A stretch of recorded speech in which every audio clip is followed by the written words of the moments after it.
وممن حولكم من الأعراب منافقون ومن أهل المدينة مردوا على النفاق لا تعلمهم نحن نعلمهم سنعذبهم مرتين ثم يردون إلى عذاب عظيم وآخرون اعترفوا بذنوبهم خلطوا عملا صالحا وآخر سيئا عسى الله أن يتوب عليهم إن الله غفور رحيم خذ من أموالهم صدقة تطهرهم وتزكيهم بها وصل عليهم إن صلاتك سكن لهم والله سميع عليم ألم يعلموا أن الله هو يقبل التوبة عن عباده ويأخذ الصدقات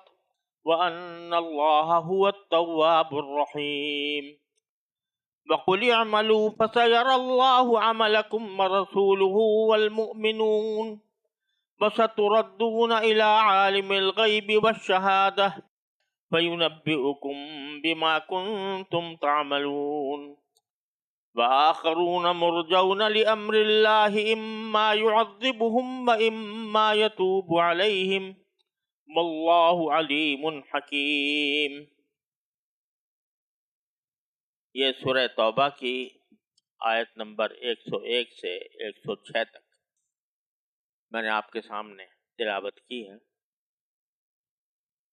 ان آیات کا پس منظر بھی وہی ہے جو پچھلی آیات سے چلا آ رہا ہے کہ غزوہ تبوک میں اللہ تبارک و تعالی نے تمام اہل اسلام کو یہ حکم دیا تھا کہ وہ اس غزوے میں براہ راست شریک ہوں، اور یہ ہر ایک کے اوپر فرض عین کر دیا گیا تھا۔ لیکن الحمدللہ صحابہ کرام کی بھاری جمعیت کسی تردد کے بغیر غزوے میں شریک ہوئی، اپنے جان مال کی قربانیوں کے لیے تیار ہوئے، لمبا سفر اختیار کیا، گرمی کے موسم کو برداشت کیا اور تبوک تک پہنچے۔ لیکن کچھ لوگ وہ تھے کہ جو منافق تھے، ان کا ذکر پچھلی آیتوں میں گزرا ہے۔ منافق وہ تھے جن کے بارے میں نبی کریم صلی اللہ علیہ وسلم کو اور صحابہ کرام کو علم تھا کہ یہ منافق ہے، یا کم از کم شبہ تھا کہ یہ منافق۔ ان کا ذکر پیچھے تفصیل کے ساتھ گزر گیا ہے پچھلی آیات کے اندر۔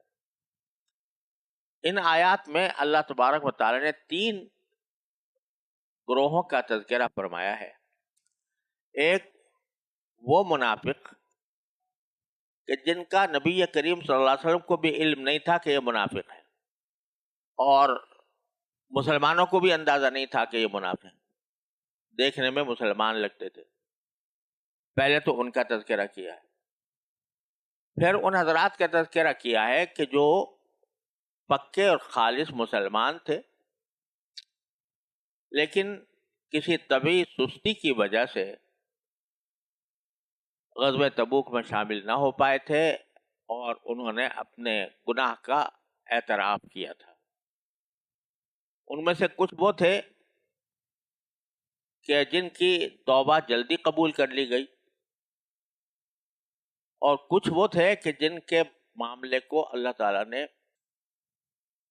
مؤخر کر دیا کہ بھئی ابھی ان کی معافی ہے یا نہیں، اس کے لیے ان کو انتظار کرنا پڑے گا۔ تیسرے گروہ وہ تھے۔ ان آیات میں ان 3 گروہوں کا ذکر ہے۔ پہلے گروہ کا ذکر ہے وَمَّنْ حَوْلَكُمْ مِنَ الْأَعْرَابِ مُنَافِقُونَ وَمِنْ أَهْلِ الْمَدِينَةِ۔ رسول کریم صلی اللہ علیہ وسلم اور صحابہ کرام سے فرمایا جا رہا ہے کہ تمہارے لوگ، تمہارے ارد گرد جو دیہاتی ہیں، دیہات میں رہنے والے، ان میں بھی منافق لوگ موجود ہیں، اور مدینہ کے باشندوں میں بھی، ومن اہل مدینہ۔ مردو علی النفاق، یہ منافقت میں ماہر ہو گئے، اتنے ماہر ہو گئے ہیں کہ لا تعلمہم، آپ کو علم نہیں ہے کہ یہ منافق ہے. نحن نعلمہم، ہم ان کو جانتے ہیں. اس میں اس بات کی طرف اشارہ موجود ہے کہ یہ دیہاتی بھی تھے اور خود اہل مدینہ میں سے بھی تھے، لیکن ان کو اللہ تعالیٰ نے منافق قرار دیا اور یہ فرمایا کہ تم ان کے نفاق کو نہیں جانتے، ہم جانتے. معلوم ہوا کہ مدینہ منورہ کی رہائش اگرچہ بڑی ایک مسلمان کے لیے نعمت ہے، لیکن صرف اس بنا پر کوئی آدمی پکا مومن نہیں کہلا سکتا کہ وہ مدینہ منورہ میں مقیم ہے. جیسے پہلے میں نے تبرکات کے بارے میں بات کی تھی، اسی طرح صرف یہ بات کہ ایک آدمی مدینے میں رہتا ہے یہ اس کے نجات پانے کے لیے یا صحیح معنی میں مسلمان بننے کے لیے کافی نہیں ہے. مدینہ کے اندر بھی رسول کریم صلی اللہ علیہ وسلم کے زمانے میں منافق موجود تھے اور آئندہ بھی ہو سکتے ہیں. لہذا محض اس بنا پر کسی کے بارے میں فیصلہ کرنا کہ یہ مدینہ منورہ کا باشندہ ہے درست نہیں، جب تک کہ اس کے عقائد اور اس کے اعمال عام مسلمانوں کے مطابق نہ ہو. ان کے بارے میں باری تعالیٰ نے فرمایا سنعذبہم مرتین، یہ جو منافق لوگ ہیں ان کو ہم 2 مرتبہ عذاب دیں گے، 2 مرتبہ سزا دیں گے. 2 مرتبہ سزا کا کیا مطلب؟ یعنی ایک سزا دنیا میں ہی ان کو ملے گی اور ایک آخرت میں ملے گی. دنیا میں سزا یہ ملے گی کہ یہ اصل میں مسلمانوں سے حسد رکھتے ہیں اور ان کی خواہش یہ رہتی ہے کہ کسی طرح مسلمان مغلوب ہو جائیں، وہ اپنے مقصد میں کامیاب نہ ہوں. اور جیسے پیچھے گزرا تھا کہ وہ اس فکر میں رہتے ہیں کہ ان کے اوپر کوئی مصیبت کا چکر آ پڑے اور یہ دنیا سے رخصت ہو جائے. ایک طرف تو یہ تھے منافق، لیکن اپنے نفاق کو چھپانے کے لیے بہت کچھ محنت کرنی پڑتی تھی، وہ ایک مستقل عذاب تھا. اور دوسرا یہ کہ ان کی خواہش جو تھی، جلن تھی اس بات کی کہ مسلمان کیوں آگے بڑھ رہے ہیں، تو جب مسلمانوں کو آگے بڑھتا دیکھتے تھے تو ان کی آگ، حسد کی آگ اور بڑھ. یہ ایک مستقل عذاب تھا جو ان کو فرمایا کہ ہم ان کو عذاب دیتے رہیں گے کہ مسلمان بڑھتے جائیں گے اور ان کی حسد کی آگ میں یہ جلتے رہیں گے. اور دوسرا عذاب آخرت. اور یہاں سے یہ بات معلوم ہوئی کہ اللہ بچائے، حسد ایک ایسی بیماری ہے کہ اس کا عذاب دوہرا ہوتا ہے، یعنی دنیا میں بھی عذاب اور آخرت میں بھی عذاب. اور یہ ایسی بیماری ہے، اللہ بچائے، جب کسی کو لگ جائے کہ دوسرے آدمی کے ساتھ حسد کرے. اور حسد کے معنی یہ ہوتے ہیں کہ اگر کسی کو بڑھتا چڑھتا دیکھ رہا ہے دولت میں، مال میں، منصب میں، شہرت میں، تو دل میں اس سے کڑن ہوتی ہے کہ یہ کیوں آگے بڑھ رہا ہے. اور اس کڑن کی وجہ سے اس کی خواہش یہ ہوتی ہے کہ کسی طرح یہ اس کی مال ہے تو وہ ختم ہو جائے، دولت ہے وہ ختم ہو جائے، لوگوں میں شہرت ہے تو وہ ختم ہو جائے. اس خواہش میں مبتلا رہتا ہے حاسد. اور جوں جس شخص سے حسد کر رہا ہے جوں اس میں کو ترقی حاصل ہوتی ہے اتنا ہی ہے غمگین ہوتا ہے اور حسد کی آگ میں جلتا رہتا ہے. تو اس کو دنیا میں بھی عذاب اور آخرت میں بھی عذاب.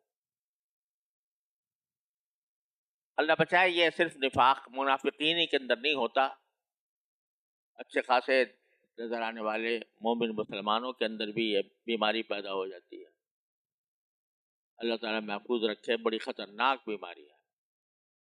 اور اس بیماری کا علاج یہ ہے کہ سب سے پہلے تو جب اس قسم کا کوئی خیال دل میں آئے کسی کے بارے میں تو آدمی اس کو دل سے برا سمجھے کہ یہ میں بہت برا خیال کر رہا ہوں، کسی کو آگے بڑھتے جڑتے دیکھتا ہوں تو مجھے تکلیف ہوتی ہے، یہ میرا رویہ بہت خراب ہے. اور اس خرابی کی وجہ سے اللہ تعالیٰ سے دعا بھی کرے کہ اللہ مجھے اس حسد سے نجات عطا فرما دی. اور اس سے بڑھ کر صحیح علاج یہ ہے کہ جس کے بارے میں حسد ہو رہا ہے اس کے بارے میں دعا کرے کہ یا اللہ اس کو اس نعمت میں اور ترقی عطا فرما. اگر کسی کو کے مال سے حسد ہے تو یہ دعا کرے کہ یا اللہ اس کو اور مال عطا فرما. اگر کسی کی جاہو منصب سے حسد ہے یا اللہ اس کو منصب میں اور ترقی عطا فرما. اگر کسی کی شہرت سے حسد ہے تو یا اللہ اس کو اور شہرت اور مقبولیت عطا فرما. یہ ہے علاج حسد کا. جب آدمی یہ دعا مانگے گا سینے پہ سانپ لوٹ جائیں گے. لیکن یہی علاج ہے. بیماری کے لیے بعض اوقات کوئی کڑوی گولی استعمال کرنی پڑتی ہے. تو حسد کی بیماری کے لیے یہ کڑوی گولی نگلنی ہوگی، ورنہ حسد کی آگ میں انسان جلتا رہے گا، دنیا کے اندر بھی عذاب اور آخرت میں بھی عذاب. اللہ تعالیٰ محفوظ رکھے. یہ تو ذکر ہوا، فرمایا کہ ان کو 2 مرتبہ ہم عذاب دیں گے اور پھر عذاب عظیم میں کی طرف یہ لوٹا دیے جائیں گے. یعنی ایک تو دنیا میں عذاب، پھر قبر میں عذاب، پھر آخر میں آخرت کا عذاب، جہنم کا عذاب. اس کے بعد دوسرے گروہ کا بیان ہے ان صحابہ کرام کا رضی اللہ تعالیٰ عنہ اجمعین جو اپنی کسی طبعی سستی کی وجہ سے غزوہ تبوک سے پیچھے رہ گئے تھے، نہیں گئے تھے. ان میں سے یہ تقریباً 10 افراد تھے، 10 صحابہ کے. منافقین کا معاملہ تو یہ تھا کہ یہ آ کر جھوٹے سچے بہانے کر رہے تھے، حضور سے معافی مانگ رہے تھے، مگر بہانے کر رہے تھے. اب پیچھے گزرا ہے کہ الٹے سیدھے بہانے کرتے تھے. یہ حضرات چونکہ مخلص اور سچے مسلمان تھے، لہذا انہوں نے کوئی بہانہ نہیں کیا، بلکہ اپنی غلطی کا اعتراف کیا اور صاف صاف عرض کیا کہ ہمارے کوئی عذر نہیں تھا، لیکن ہم سے غلطی ہوئی، ہم اس پر توبہ کرتے ہیں، استغفار کرتے ہیں. ان 10 آدمیوں میں سے بھی 7 افراد ایسے تھے کہ جب رسول کریم سرور دو عالم صلی اللہ علیہ وسلم غزوہ تبوک سے واپس تشریف لائے تھے، ابھی پہنچے نہیں تھے، تو ان کو احساس ہوا کہ اب جب رسول کریم صلی اللہ علیہ وسلم جب تشریف لائیں گے تو ہمارے پاس سوائے ندامت کے کچھ اور ہے نہیں، تو ہم پہلے ہی سے اپنے آپ کو خود سزا دیں.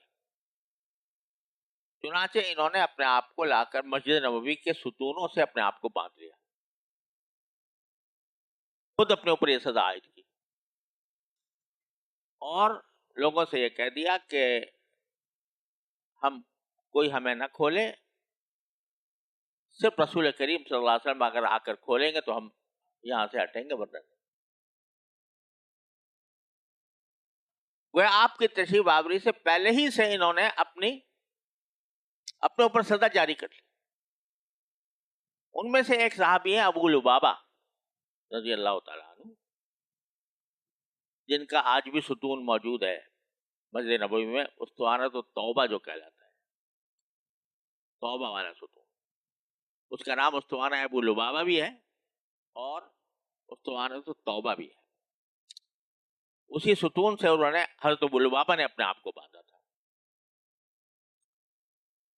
تو اللہ تعالیٰ نے ان لوگوں کا پہلے ذکر کیا ہے جنہوں نے خود اعتراف کر دیا. آخرون اعترفوا بذنوبہم، اور کچھ لوگ وہ ہیں جنہوں نے اپنی کوتاہیوں کا اعتراف کر لیا. اور فرمایا خلطوا عملا صالحا وآخر سیئا، انہوں نے ملے جلے عمل کیے ہیں، کچھ نیک کام اور کچھ برے. یعنی ان کا جو ماضی ہے وہ نیک کاموں سے بھرا ہوا ہے. رسول کریم صلی اللہ علیہ وسلم کی صحبت میں رہ کر انہوں نے نیک کام کیے تھے، لیکن اب اس موقع پر یہ غزوہ تبوک میں حاضر نہیں ہوئے، لہٰذا یہ حاضری ان کی بری تھی، تو انہوں نے دونوں چیزیں ملے جلے عمل کیے ہیں، کچھ اچھے ہیں کچھ برے۔ عسى اللہ ان یتوب علیہ، امید ہے کہ اللہ ان کی توبہ قبول کر لے گا۔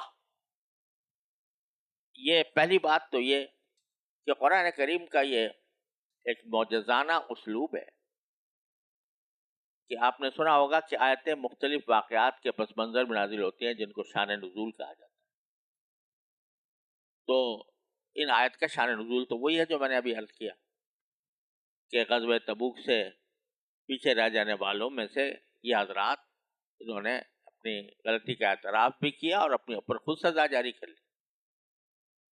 لیکن قرآن ہمیشہ کسی واقعے کی طرف اشارہ ضرور کرتا ہے جس واقعے کے تحت وہ آیت نازل ہوئی ہے، لیکن الفاظ ایسے عام استعمال کرتا ہے کہ جس کے اندر قیامت تک آنے والے لوگوں کو سبق ملے۔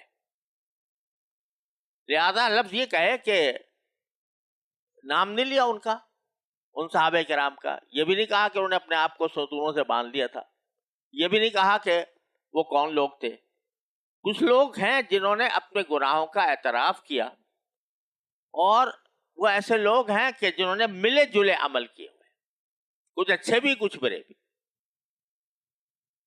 یہ بتا دیا کہ یہ جو آگے فرمایا جا رہا ہے کہ امید ہے کہ اللہ ان کی توبہ قبول کر لے گا، یہ صرف انہی حضرات کے ساتھ خاص نہیں ہے، بلکہ قیامت تک جو آنے والے ہیں ان سب میں جب ایسے لوگ ہوں گے کہ جنہوں نے نیک کام بھی کیے ہیں اور کچھ برے کام بھی کیے ہیں، ان کے لیے اللہ تبارک و تعالیٰ نے یہ دروازہ کھول دیا ہے کہ اللہ تعالیٰ ان کی توبہ قبول فرما لے۔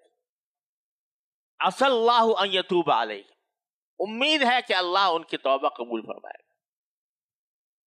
یہ شاہانہ کلام ہے۔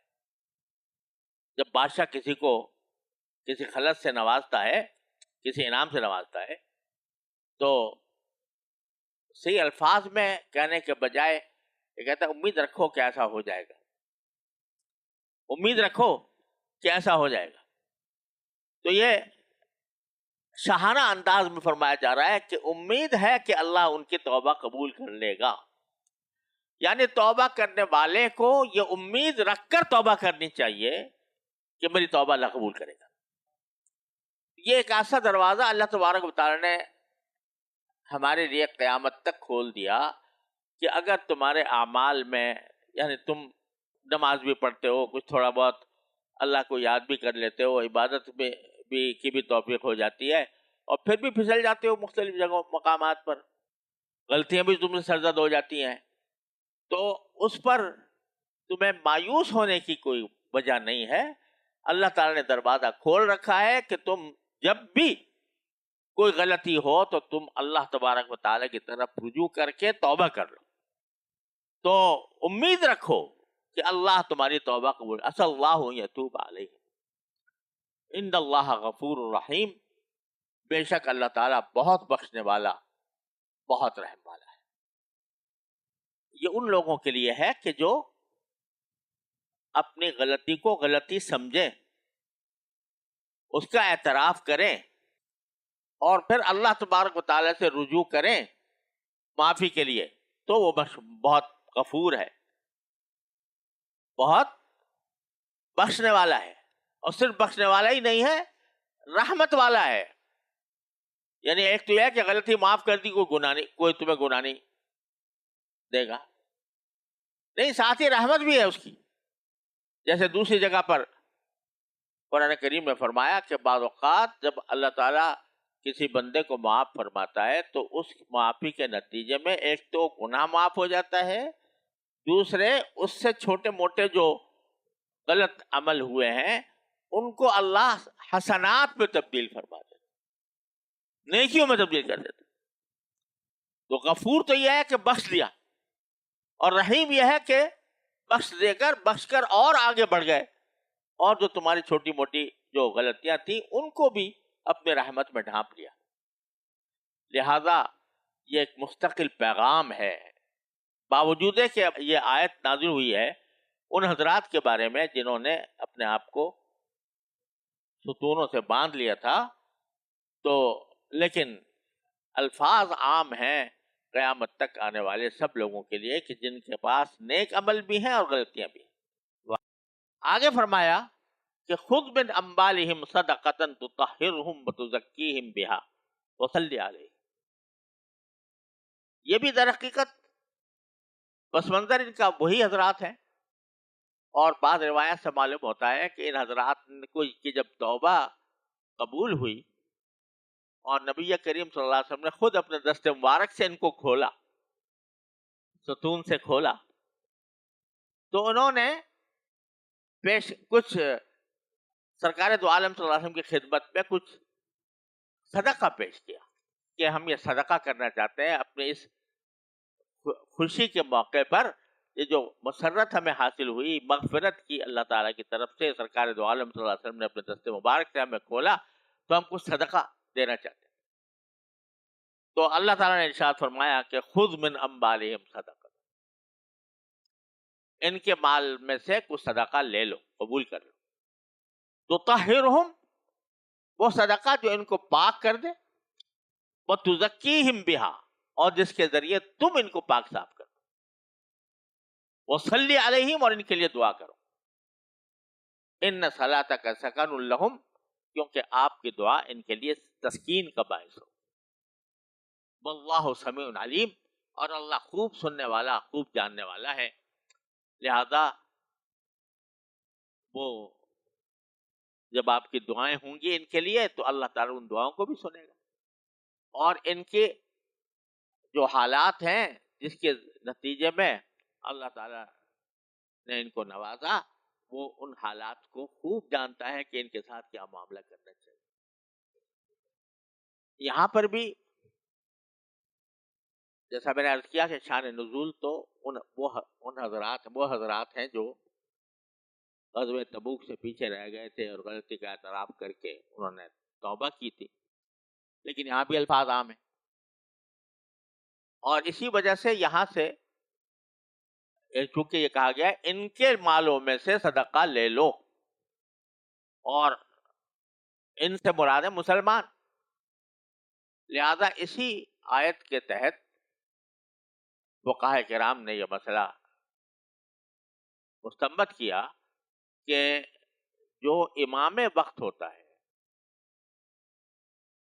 اس کو یہ حق حاصل ہے کہ وہ لوگوں سے زکوٰۃ وصول کر کے اس کو اس کے مصارف میں خرچ کرے۔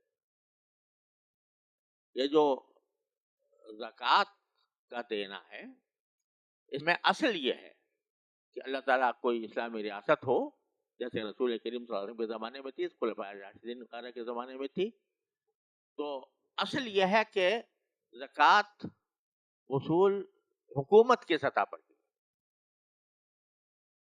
شروع میں تو ہر قسم کے مال کی زکوٰۃ رسول کریم صلی اللہ علیہ وسلم خود وصول فرماتے تھے اور مصارف میں خرچ فرماتے تھے۔ بعد میں جب حضرت عثمان غنی رضی اللہ تعالیٰ عنہ کا زمانہ آیا تو حضرت عثمان نے یہ کہا کہ بھئی لوگوں کی جو نقدیاں ہیں وہ تو ان کے گھروں میں ہیں، اب وہاں جا کر کہاں ہر ایک آدمی کی تلاشی لی جائے کہ کس کے پاس کتنی نقدی ہے، وہ تو زکوٰۃ خود ادا کرے اپنی نقدی کی۔ لیکن جو مال سامنے ہیں لوگوں کے، جیسے کہ ان زمانے میں مویشی ہوتے تھے، تو مویشیوں کی زکوٰۃ کے لیے حکومت کی طرف سے وصول کی جائے گی، یا کھیتیاں ہیں تو اس کے اوپر جو کچھ پھل آ رہا ہے اس کی زکوٰۃ وہ حکومت لے گی، اور اس طریقے سے سلسلہ چلتا آیا۔ بہرحال یہ آیت جیسا میں نے عرض کیا ہے نازل ہوئی تھی ان حضرات کے بارے میں، لیکن حکم اس کا عام ہے۔ لیکن جو بات یہاں قابل غور ہے وہ یہ کہ صدقے کے لیے اللہ تبارک و تعالیٰ نے یہ لفظ یہ استعمال کیا، صدقہ لو، کیسا صدقہ وصول کر لو جس کے ذریعے تم انہیں پاک کر دو، تو طاہرہم، پاک کر دو، دو لفظ استعمال کیے، تو طاہرہم و تزکیہم، لفظی معنی تو دونوں کے پاک کرنے کے ہوتے ہیں. تو طاہرہم طہارت سے نکلا ہے اور تزکیم تزکیہ سے نکلا ہے. دونوں کے معنی پاک کرنے کے ہوتے ہیں. لیکن عموماً جو پہلا لفظ ہے پاک کرنا تو طاہرہم، اس سے مراد ہوتا ہے کہ کسی ظاہری چیز کی ظاہری ناپاکی کو دور کر دیا جائے. جیسے مثال کے طور پر اگر کپڑے پر کوئی نجاست لگ گئی ہے وہ پاک کر دی تو وہ تطہیر ہے. مال کو جو نجاست لگتی ہے وہ لگتی ہے زر اندوزی کی نجاست. یعنی مال جو ہے وہ آدمی اگر زکوٰۃ نہ دے، جمع کرتا چلا جائے، جمع معلوم معددہ، تو وہ مال جو ہے وہ ناپاک ہو جاتا ہے. جب زکوٰۃ نکال دیتا ہے تو وہ باقی مال پاک ہو جاتا ہے. یہ حدیث میں صراحت ہے اس کی. جعلہ اللہ طہارۃ للاموال، زکوٰۃ کو اللہ تعالیٰ نے مال کی طہارت کا ذریعہ بنایا. اگر زکوٰۃ نہیں نکالی، جب تک نہیں نکالی نجس ہے وہ، لیکن جب نکال دی تو باقی مال پاک ہو گیا. ورنہ حکم اصل وہ ہے کہ الذین یکنزون الذھب والفضة ولا ينفقونها فی سبیل اللہ فبشرهم بعذاب علیم. جو لوگ مال سونا چاندی جمع کر کے رکھتے رہتے ہیں اور اللہ کے راستے میں خرچ نہیں کرتے، ان کو دردناک عذاب کی خبر دے دو. لیکن جب زکوٰۃ کا حکم آ گیا تو اس زکوٰۃ کو اللہ نے باقی مال کے پاک کرنے کا ذریعہ بنا دیا. تو طاہرہم کا معنی یہ ہے کہ ان کے مال کو، باقی مال کو پاک کر دیں. آپ صدقہ وصول کر دیں. جب پاک کر دیا، اب آگے تزکیہم بھی ہے کہ ان کو تزکیہم، تزکیہ کہتے ہیں ایسی چیز کا پاک صاف کرنا جو دیکھنے میں نہیں آتی. سمجھے نا؟ یعنی وہ ظاہری گندگی نہیں ہوتی بلکہ انسان کی باطنی گندگی ہوتی ہے.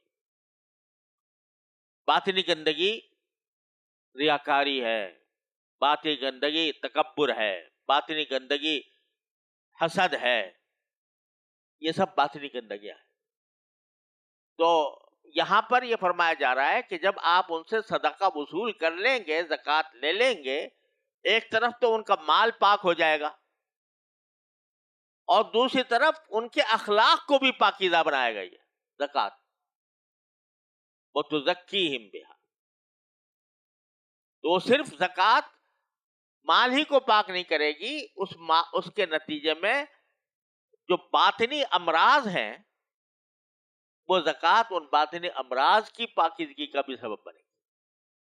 اور یہ تجربہ ہے کہ اگر انسان زکوٰۃ و صدقہ کا عادی ہو اور دل میں اس کے اس معاملے میں سخاوت ہو کہ وہ بلکہ موقع ڈھونڈتا ہے ایسا آدمی کہ بھائی کہاں میرا پیسہ لگ جائے اور اس سے جو میرے لیے صدقہ جاریہ بن جائے یا صدقہ ایسا بن جائے جو میرے لیے طہارت کا سبب ہو، تو پھر اللہ تبارک و تعالیٰ اس کو بہت سی نفسانی بیماریوں سے بھی حفاظت فرماتا.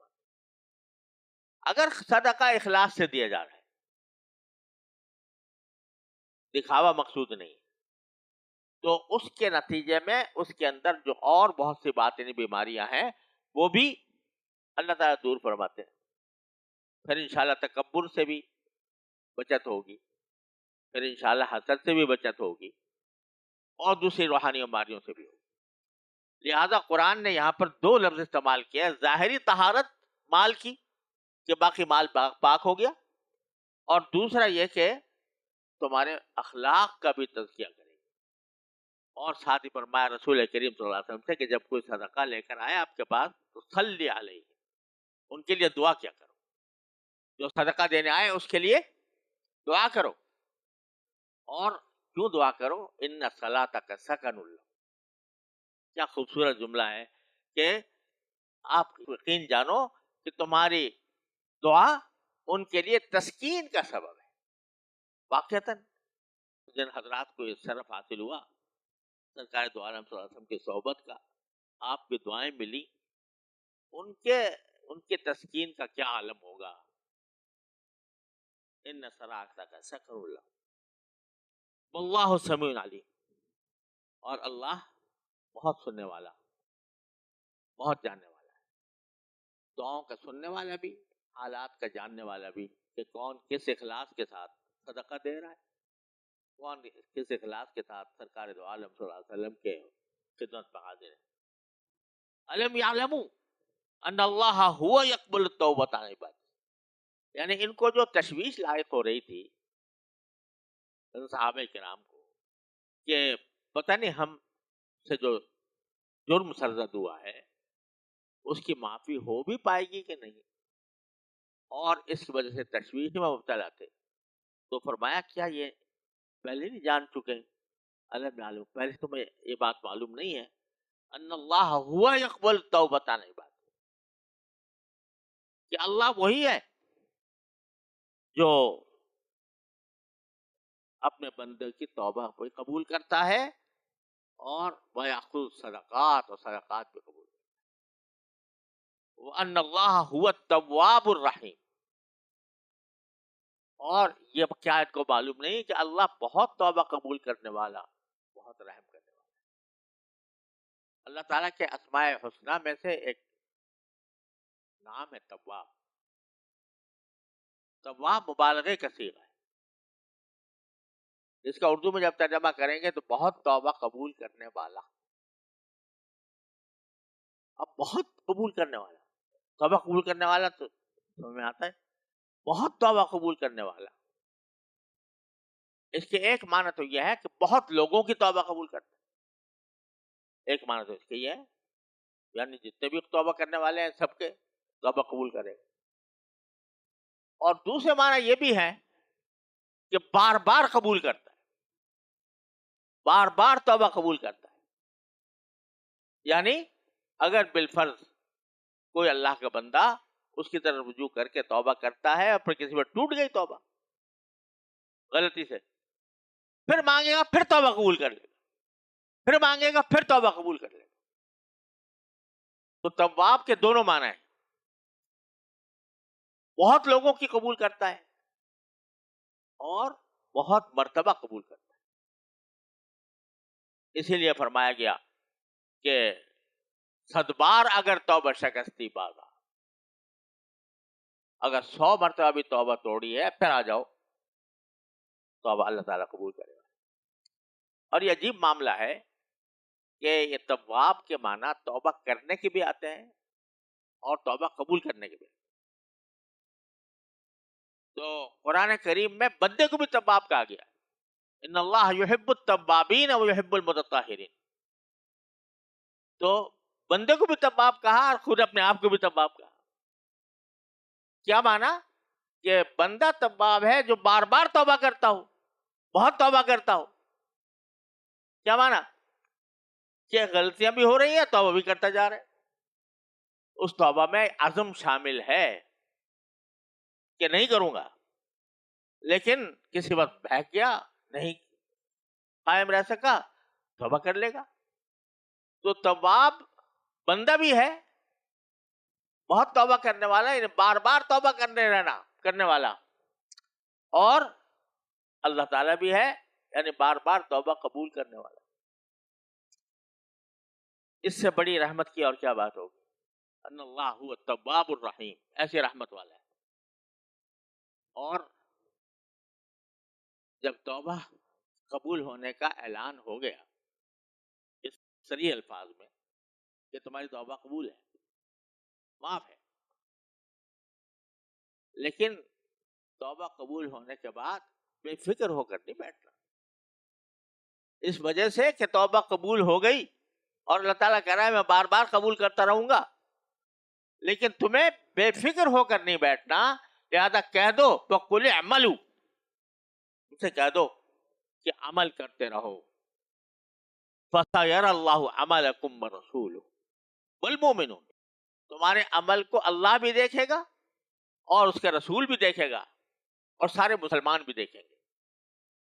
توبہ قبول کر لی, اپنے تباہ ہونے کا اعلان کر دیا, لیکن بے فکر نہیں ہونا. لہذا یاد رکھو کہ تم آئندہ جو کچھ عمل کرو گے وہ اللہ بھی دیکھے گا, اللہ کا رسول بھی دیکھے گا, اور عام مسلمان بھی دیکھیں گے. یہ الفاظ پیچھے بھی گزرے ہیں منافقین کے لیے, لیکن وہاں مومنون کا لفظ نہیں تھا. وہاں ایسا اللہ دیکھے گا اور اللہ کا رسول دیکھے گا. مومنین دیکھیں نہ دیکھیں, مومنون کو پتہ نہیں چلے گا کہ عام مسلمانوں کو کہ نفاق کا کام کر رہے ہیں, لیکن اللہ اور اس کے رسول کو پتہ چل جائے گا. یہاں خطاب مسلمانوں سے ہو رہا ہے. لہذا تمہارے عمل اللہ بھی دیکھے گا, اللہ کے رسول بھی دیکھے گا, اور عام مسلمان بھی دیکھیں گے. اس سے معلوم ہوا کہ مسلمانوں کے اوپر اپنے ایمان کا اظہار یہ ریاکاری نہیں ہے. جن چیزوں کو اللہ تبارک و تعالی نے مکلف کیا ہے بندے کو, تو وہ اگر دوسرے لوگوں کے سامنے کرے جس سے دوسرے لوگ بھی دیکھیں, تو یہ ریاکاری نہیں.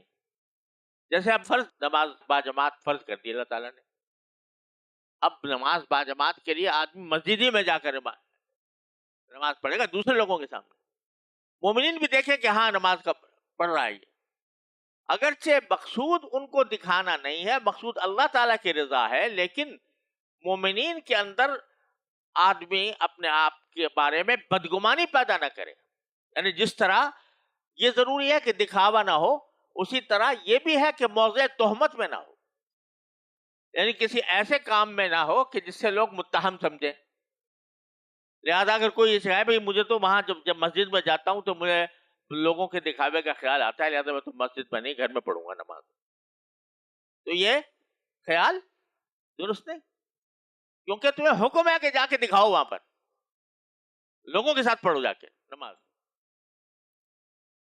تو یہ دکھانا اس لیے کہ اللہ کا حکم ہے کہ دکھاؤ, محض ریاکاری اس سے مقصود نہیں ہوتی. لہٰذا فرمایا اللہ بھی دیکھے گا تمہارے عمل کو, رسول بھی دیکھے گا, مسلمان بھی دیکھیں گے. لہذا جس طرح ریاکاری سے بچنا ضروری ہے, اسی طرح موضع تہمت سے بچنا بھی ضروری ہے. ایسی چیز سے بچنا کہ جس سے عام لوگ یہ سمجھیں کہ یہ گناہ کر رہا ہے, ناجائز کام کر رہا ہے. اب یہ باریک فرق کہ کہاں آدمی موضع تہمت سے بچنے کے لیے کوئی کام کر رہا ہے اور کہاں ریاکاری کے لیے, دکھاوے کے لیے کر رہا ہے, اس کے درمیان لکیر کھینچنا ہر ایک کے بس کا کام نہیں ہوتا. اسی لیے ضرورت ہوتی ہے کسی شیخ کی, کسی مربی کی, کسی معلم کی. تو فرمایا کہ اللہ بھی دیکھے گا, اس کے رسول بھی دیکھے گا, اور مومن بھی دیکھیں گے. وَسَتُرَدُّونَ إِلَىٰ عَالِمِ الْغَيْبِ وَالشَّهَادَةِ, اور پھر تم سب کو لوٹا کر لے جایا جائے گا. کس کے پاس لے جایا جائے گا؟ اس ذات کے سامنے جس کو چھپی اور کھلی تمام باتوں کا پورا علم ہے. فَيُنَبِّئُكُم بِمَا كُنتُمْ تَعْمَلُونَ, پھر وہ تمہیں بتائے گا کہ تم کیا کچھ کرتے رہے ہو. جیسے پچھلے سوال کیا تھا کہ سب کچھ سامنے آ جائے گا اعمال نامے کے ذریعے. اب یہ دوسرے گروہ کا بیان تھا جنہوں نے باندھ لیا تھا اپنے آپ کو, اعتراف کر لیا تھا. تیسرے گروہ کا بیان ہے. تیسرا گروہ وہ ہے کہ جس نے اپنے اوپر کوئی سزا جاری نہیں کی, لیکن آ کے کھلے لفظوں میں اپنی غلطی کا اعتراف کر لیا. یہ تین حضرات تھے. ان کے ساتھ زبردست آزمائش پیش آئی. انہوں نے آ کر اعتراف تو کر لیا اور اپنی غلطی تسلیم کر لی, ندامت کا اظہار کیا, لیکن اللہ تعالیٰ کی طرف سے حکم یہ آیا کہ ابھی ان کا فیصلہ نہیں کرنا, ان کو ذرا تھوڑی عرصے تک ان کے فیصلے کو مؤخر کیا جاتا ہے. اور اس مؤخر کیے جانے کے زمانے میں مسلمانوں کو حکم ہوا کہ ان کا بائیکاٹ کریں, کوئی ان سے بات نہ کرے, کوئی ان سے ملے نہیں. 50 دن انہوں نے اس حالت میں گزارے, جس کی تفصیل انشاءاللہ آگے آیاتوں میں آنے والی ہے.